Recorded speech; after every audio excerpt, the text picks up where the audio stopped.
Hello and welcome to another video and podcast from Fantasy Football Scout. My name is Joe and today I'm going to reveal my Game Week 11 team. I'll also quickly look back at Game Week 10 and I'll be looking in detail this week at attacking defenders as my backline is starting to look a little bit ragged in my Fantasy Premier League team and I could do with a pick-me-up.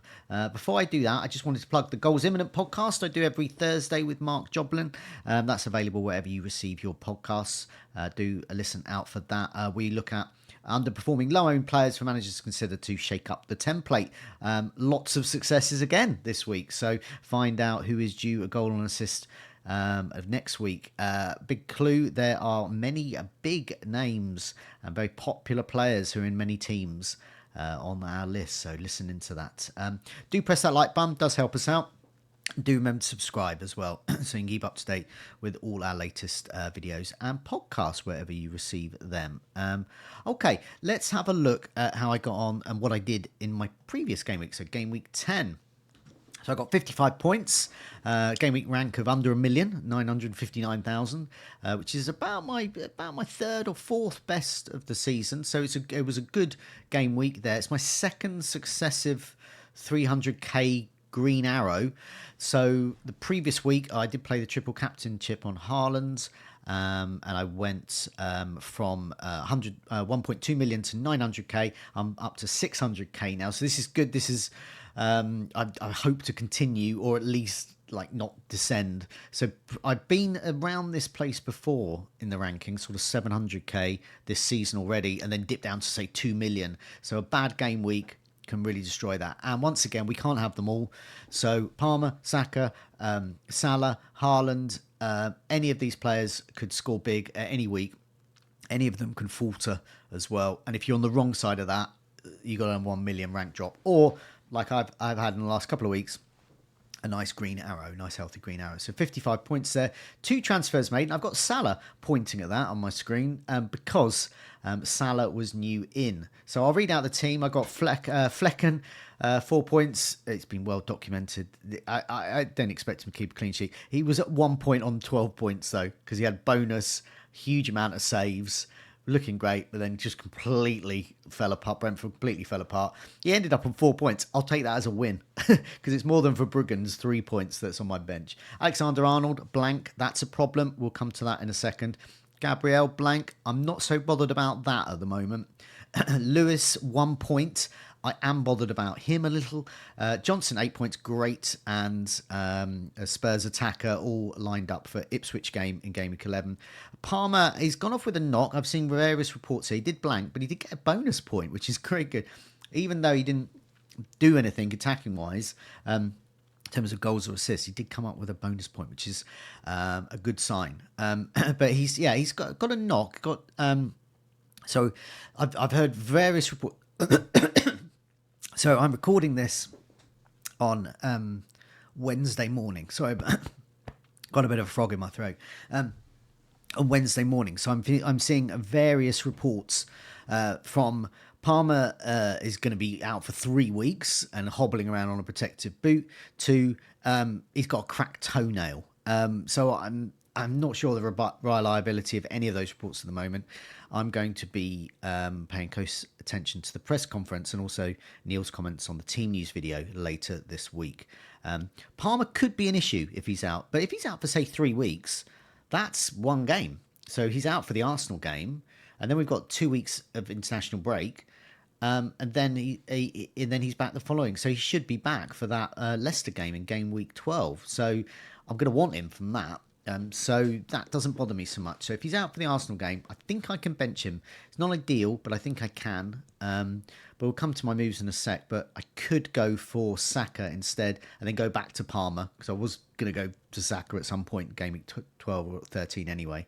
Anyway, Brian Mbomo, a rare blank there. But it was away. He is absolutely fantastic at home, less so away. Mo Salah, new in. So I swapped out, he was my captain, 18 points, very happy with that. I swapped out Semenyo. So I did Haaland out for Cunha and Salah, Semenyo out for Salah. I'm pretty happy with that because I would have benched Semenyo anyway. I'm really happy I've kept Rodgers instead of Semenyo. So that was my choice, really. Which one to get rid of, Rodgers or Semenyo? And I know Semenyo's got good fixtures coming up, but Rodgers is really handy for me. He's really cheap, really good value. He all got 9 points on my bench, but I don't think I would have benched any of my other players, so I'm okay with that. Anyway, Chris Wood, brilliant, standard goal, 7 points, fantastic. Havertz, 1 point. He could be a problem, but Odegaard is back, so he might not be a problem. He could be a great asset. Also, I like that value. And I wondered if Havertz could become Isak, for example. I like that, the option of doing that. And Cunha, new in, brilliant. Player I've been targeting, 6 points, bonus point magnet, got an assist. He's got lots of routes to points, goals, assists, bonus points. Like him a lot, really great value. Verbruggen on my bench, ready to go in Game Week 12, and where he'll be my regular starting goalkeeper then. Rodgers, 9 points. He plays Liverpool next, so I think I'm going to bench him again. Mikalenko, 2 points. He's fine. He's sitting on my bench. And Greaves is injured. Still 4 million. He's happy. He can stay there. So yeah, pretty happy with that. I just want to mention about the Haaland move. Part of me, this is part of two things that have happened to me recently in playing FPL, and it's all to do with the pricing. You can't have them all these things. So one is, this is the second week where I feel you have to take risks. I don't think you can get that far anymore just simply being that sort of dullard manager that I am. You have to occasionally take risks, and that means removing good players for other good players. And is there a good week to get rid of Haaland? Well, there probably isn't. Away to Bournemouth, and he's got Brighton coming up. Probably not a good time, but you've got to do it at some point. Is home to Spurs coming up? Is that a good time? Probably not. Was the Fulham game, the Southampton game? Probably not. But those that have done it have gone up the rankings because they've managed to spread the money out and get players like Salah, and then get Palmer and Saka, and they can have the option of Havertz or Isak, a better defence, that kind of thing. I was looking at that, and I want, to do the sort of analytics look at the way you play is like every player, every pound I spend on those players has to equate to points. So I need that whatever the price is. And I'm looking at 15.4 million. Realistically, he should be, in terms of expected goals, it should be about a goal a game. So if you're paying 15.4 million for that, that's good, but it's not great if you can spread that money around. And I just thought I'd prefer the flexibility, the enjoyment of the game. Also, I feel the narrative of the season really is that you have to do that. I think you have to make these bold decisions, and you just got to do it at some point. I've already done that move. Many people are considering it this week. Many people are considering it in Game Week 12, even more in Game Week 12, I would imagine. And so I've already done that. So it's just not a consideration for me. Haaland is now simply not my player. I've gone through that first week of getting rid of him. So if Haaland does well against Brighton, obviously that's annoying as a Brighton fan, but I don't mind as such because he's just simply not my player. When Palmer hammered Brighton, he just wasn't my player. So I hadn't only just got rid of him, for example, but with Haaland, he's gone now. And I'm sort of mentally adjusted to that. And I feel Salah could do well as a captain. I got him in to captain, really, and it means I can keep Palmer. So I did that. And so it's that rationale. So it's two things really: being bold, and also making sure every pound is equating to points, or the chance of points in your team. And so I'm starting to do that a bit more. So that means I might take another risk next week. Who knows? I might even start taking hits. Who knows? But I do think that sort of rationale is needed, and it makes the game a bit more fun. I certainly did enjoy captaining Salah. It was a bit nerve-wracking not having Haaland, but I've kind of gone through that now. And I've removed the sticking plaster. Okay, so I mentioned about Alexander Arnold. I've got Lewis. Walker is now back, so I feel that Lewis could be. I think he's better. Man City are better with him, but I feel that he could be a problem. He might not start every game, but the problem is he might come on. You see, so come on for like a 1 point. Ugh, that's annoying. See, if Lewis was definitely start or just benched all the way through it, I wouldn't mind so much, but it's coming on for 1 point. He stops, perhaps a better defender on the bench coming on. I know Mikalenko blanked this week, but it can happen. Alexander Arnold, that same rationale that I had with Haaland. Is Alexander Arnold worth the 7 million? I don't know if he is. I think he's probably worth 6 million. But as we'll see in a second, there's better players. Well, there's players that are performing better at the moment and could do in the future who are cheaper than him. And that's why I'm considering moving him on. Not yet, but soon. And so that's a problem. Mikalenko, Everton's fixtures stiffen up a bit. I'm not so bothered about that. He's just a bench player, and he's a regular starter. And Greaves is going to come back, and he's actually got some attacking threat as well. So I don't mind him. He's coming back at the end of November. Just over Christmas, should be reliable for Ipswich. No clean sheets, but you might get the odd attacking threat. But you don't want to really go to that third bench place anyway. Okay, so let's have a look at some attacking defenders, because these are the ones I've got my eye on. Okay, so what I've done is I've done it by the last 4 game weeks. I've sorted this by chances created. You can also sort it by shots on target, shots inside the box, minutes per expected goal involvement as well. So I've included all of those stats as well, not shots on target, but shots inside the box and XGI minutes here as well, just to give an idea of the players that I could be considering. I've also flagged them up in blue, the ones that I am considering to bring in instead of Alexander Arnold. So I've got, we'll come to my next week and also my fixture plans, but I've got 2 million in the bank at the moment from the Haaland sale. I don't have Saka. I'd like to get Saka soon. So I've got 2 million to upgrade Johnson, for example, to Saka, but that still leaves me about 2 million short, which coincidentally, or a million or so short. So for me, Havertz and Alexander Arnold are my cash cows. So one of them's going to go, and I'm minded at the moment to keep Havertz, because when Odegaard's back, Havertz will be more up front.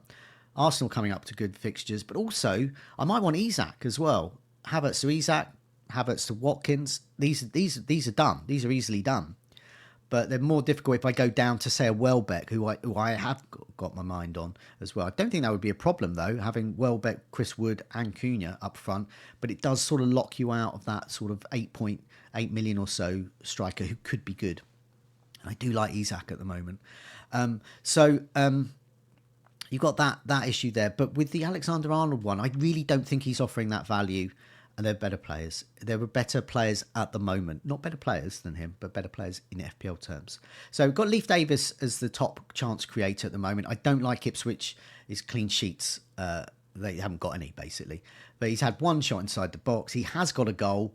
He has got an assist. He's created 11 chances. But if he keeps conceding... So I'm not that interested in him, but it's worth flagging up. He is a really good option. So if you're sitting there with him in your team, I wouldn't get rid of him. Next up is Lewis Hall. He's gone there. He's 4.3. There is that threat of rotation there, but he should be. So Byrne is filling in the centre back. Lewis Hall should be nailed on in that place, really. He has started 4. No, he started 4 in the last 4. I actually looked a bit further back. He started 5 in the last 5. He has had. So he's won 4 fouls as well, which is good. He's got 2 clean sheets. Great. That's good. He's created 8 chances. That's second only to Davis in my list. His minutes per expected goal involvement every 349 minutes. Around 300, 400 minutes. That's pretty, well, even 500 minutes is pretty good for a defender. He's taken 12 corners and he has got an assist. I like him. If I was wildcarding now, I would go for him instead of, say, Mikalenko.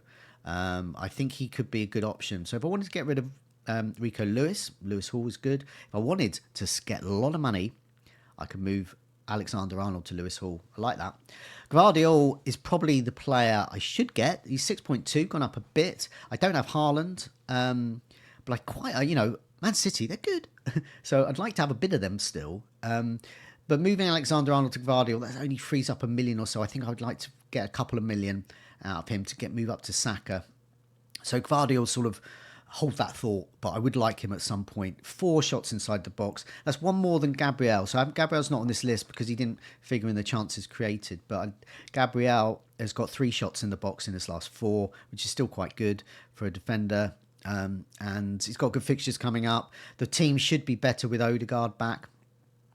So I'm happy to keep Gabriel. I'm not thinking of a Gabriel to Gvardiol move. Gvardiol would be for Alexander Arnold. Can do that. He interests me a lot. He's won 3 fouls, a clean sheet, but I don't like Man City's clean sheets. He has got 2 goals in his last 4. That's amazing. That's absolutely amazing for a defender. Creates 7 chances, 4 starts in 4. There is always the threat with Pep Guardiola's teams. Guardiola could go, but I like him at the moment. So these two I'm really considering a lot. If I wanted a Tottenham player, a defender, I would not go for Porro. I would go for a doggy. I'm sorry, I'm just going to take a slight sip of coffee just to wet my throat while I talk about a doggy. Yeah, so a doggy would be the one I would be going for. He's won 10 fouls, created 7 chances, a couple of shots inside the box as well. He's 4.9. I think I'd prefer him to Porro, but I'm not interested in the Tottenham defence. Clean sheets, 0. But he has got an assist. I think he'd be good. One for wildcarders to consider, maybe. Game week 13, Spurs fixtures improved. They obviously got City in game week 12. Luca Dean, 4.7. I think he's a good option. Shots inside the box, 1. Fouls, 1. Clean sheets. It has got a clean sheet. Perhaps not the got 2 clean sheets. Sorry. Perhaps not the week to get him when he faces Liverpool. Created 7 chances, taken 6 corners, all 4 starts, got an assist. I like him there. I mean, we've all those been playing for a while. A patchy record with Luca Dean. Will he get sent off and etc. But I think he's a strong option. 8 Nori at Wolves. He's on 4 yellows, which puts me off slightly. Wolves' defence is obviously pants as well. Clean sheet 0. But he's got 4 shots inside the box. And like Vardyl, he scored twice in the last 4 game weeks. Amazing. Created 6 chances. And he's got an assist as well. He's quite simply the all-round cheap attacking asset that should be in teams, but I'm sort of watching brief on their clean sheets. Also, I'm waiting for his yellow, so hopefully he'll get a 5th yellow soon. Miss a game, then I can get him in, and price may go down. Bournemouth fixtures improve. Kirkez is next on my list. He's created 5 chances. He's 4.4. He's got 2 assists in his last 4 game weeks. Now, this is going to go unnoticed, I think, by a lot of people. I think Kirkez is a really good option. I remember getting I did get him in towards the end of last season. He was okay. I think he missed 1 game. He was a bit annoying, but shots inside the box 1, fouls 1, 4, 5 chances created, a couple of assists. Very strong 4 starts. I like him a lot. I've got Alexander Arnold here in it as a benchmark. See, this is the problem. See, he has created 5 chances. Okay. He's won 3 fouls. Okay. He's got 1 clean sheet. No shots inside the box. So no close range efforts. Taken 8 corners. So he's got assist potential. But he hasn't got any assists over those last 4. So that's a problem. Because Lewis Hall, Gvardiol, Doggy, Luca Dean, 8 Nori, Kirkez have all got the same or better chance creation than Alexander Arnold, who's 7 million. So if you're looking at 8 Nori, 4.7, Alexander Arnold, 7 million. That rationale of getting rid of Haaland, then, and I don't rule out getting Haaland back again, by the way, at some point, but that rationale applies to Alexander Arnold as well. So he's firmly my thoughts to remove after the Southampton game. Not game week 12, but game week 13. Pinnock is in here. Brentford's fixtures stiffen a bit. No clean sheets, as we Flecken owners know. But he has had 4 shots inside the box and 2 goals, which is great. It's absolutely great for 4.5 defender. Still a great option. Perhaps not a buy now, but definitely a keep. Mourinho at Nottingham Forest would be perhaps the defender I would go for, just based on minutes per expected goal involvement. He has got an assist. He has got obviously they've got a couple of clean sheets as well. He's had a shot inside the box, 4.4. Those who went for sales, for example, in goal have done well. Nottingham Forest, good option there. Robinson at Fulham, I got rid of him on my wildcard. I should have just kept him. I did talk about this, I think, on my wildcard. Maybe I should have just kept him on my bench instead of Mikalenko. Because when Fulham's fixtures are really bad, you can just bench him. But as we've seen, he's got that assist potential. So in that Brentford game, came away with the assist for one of the goals there. Created 4 chances. Started every match. He's got that assist, as I said. So 4.7. I think he's great value. And I flagged up Van Dijk and Tsimikas at the end here. Because Liverpool's fixtures, Liverpool are good. They're getting clean sheets. There's a focus on clean sheets, which I really like. But I'm looking for value, and I've noticed with Van Dijk's distribution, his passing is really good. So he's getting sort of assists. He's got an assist here, and he's passing like the whole length of the pitch to, like, say, Salah, for example, which is quite something. And it's not what I usually expect for him. Also, it's set pieces. They're aiming for Van Dijk more. I know Liverpool always have, but they seem to be doing it more. So he's had 2 shots inside the box in the last 4. He's won 1 foul. He's got a clean sheet. He's got a goal. He's got an assist, and he's created 3 chances. Overall, minutes per expected goal involvement's quite low at every 800 minutes or so. But this all-round place, Van Dijk or Gvardiol. Gvardiol would have the nod over me, but Van Dijk, I think, is a good option. He's the kind of player I think you could just get in and just keep, because he's got all this. He's going to be so low owned every week, and they've got the chance of this sort of triple threat. He's got the triple threat of goals, assists, and clean sheets, and you could just sort of put him in, and get those low owned hauls whenever he should get them. Simicast is interesting. Is Robertson finished as the main player? I don't know. Simicast seems to look better at the moment.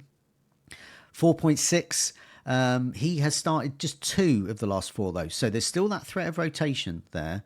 But he is perhaps favoured. Created 3 chances. He's got no goals or assists, but I think they could be coming. His minutes per expected goal involvement is 309 minutes, which is better than Lewis Hall, better than Gvardiol, better than Alexander Arnold. So, he's a really strong option as well. Okay, so there's attacking defenders. Hope that's helped people out. It certainly helped me out as I get my thoughts together, as I sort of hatch plans to remove Alexander Arnold and free up some money, and also consider some other options. So this is my team for next week. I've got a picture of Cole Palmer because he's the interesting one in terms of will he start or not. So I've got Flecken in goal, home to Bournemouth.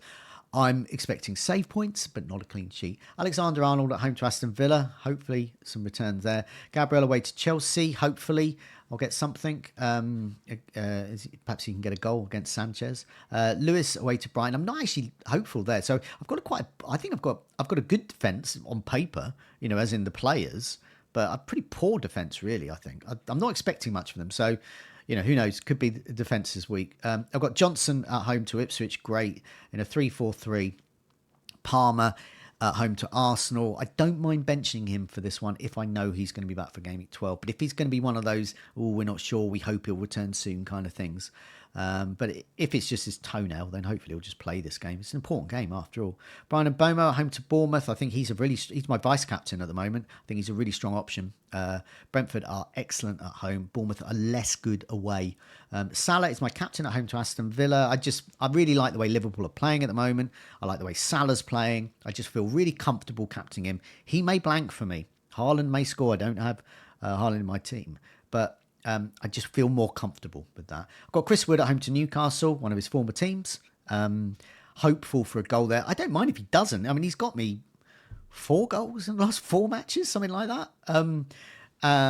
So he's the player that Haaland should be at the moment in our teams. So I actually don't mind if he doesn't score, because he can't score every game. I mean, he's going to end up with nearly 40 goals in this season. It would just be amazing, but not going to happen. Havertz away to Chelsea.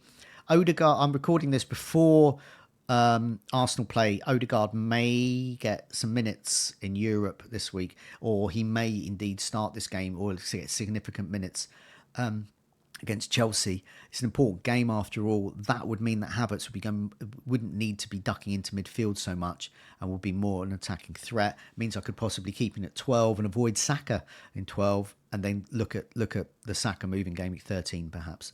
I've got Cunha at home to Southampton. He would be another captain or vice captain, I think, because he's got so many routes to points. On my bench for Brugge, at home to Man City. I don't know, I'm partly tempted to play him. Not that I think they'll get a clean sheet. I just think they'll get more saves. And I think he's a better goalkeeper. So there we go. Rodgers is flagged with a knock. But he's on my bench anyway, away to Liverpool. Mikalenko away to West Ham, and Greaves there. So, I've potentially only got Mikalenko to come in for Palmer. All the others should start or get minutes. Rico Lewis, I think, will get minutes. So I'm not wholly confident about this, but I feel holding a transfer will be a bit better. Now, I'm realising time is marching on. I've been waffling on about my team. Here is my plans for the coming game weeks here that I know sort of helps people out. I've got the season ticket here. Wolves, Bournemouth, Ipswich, Arsenal, Brentford are top. Southampton, Fulham, Nottingham Forest, Everton, Manchester United and Man City to a lesser extent, the worst fixtures. So game week 11, I'd like to hold. That would be my aim. Then I haven't got any transfers, so they've given me two transfers to go into game week 12, which is what I want. Really like the flexibility of that. So in game week 12, I could either hold. I've got Saka on my mind, but to be honest, home to Nottingham Forest is not as good as the next run, which is away to West Ham. So I think Nottingham Forest I'd be okay. But Havertz, I could keep. I could move to a cheap striker, or Isak. I could go for Isak at home to West Ham, which I like a lot. I'm certainly not so keen on Isak away to Nottingham Forest at the moment. And I am thinking about Brighton, but I do have Verbruggen. But I'm thinking about Brighton game week 12. So I could possibly hold. And then game week 13, I would go into that with three free transfers. So Saka in would be my priority. And then I can look at Alexander Arnold out because Liverpool have away to Southampton game week 12. Want to keep him for that. But then they've got Man City at home. Then Newcastle, Everton, even Derby. So I'm quite happy to move Alexander Arnold. Then that's when I'm looking at a lot of those attacking defenders. So I'll be looking at my attacking defenders table, which is in the members area. Anyone can have a look at that at any point and find out who the latest are really. And so Saka in game week 13 is a priority. So that would give me Palmer, Saka, Haaland, and some other blokes, and they can revolve around. And then I've got 8 attackers, set me up nicely for Christmas. Hopefully that should be good. Hopefully I can get another green arrow. I'll be happy with a grey arrow, to be honest, because as I said, my team is not perfect for game 11. It's got some good players, but a Haaland brace, a Salah flop, a blank, and suddenly, because I haven't got a good defence, I don't think this week, it could be a pretty bad game week. So I'm holding my nerve, I think. Palmer out could be an issue as well. Anyway, that's my thoughts. That's my plans. As I said, game week 13, 12, but game week 13, I think for me is a pivotal week. Looking at these as well. Good luck with your game week. Good luck with whatever decisions you make. I hope that's been of use to you. Take care. See you soon.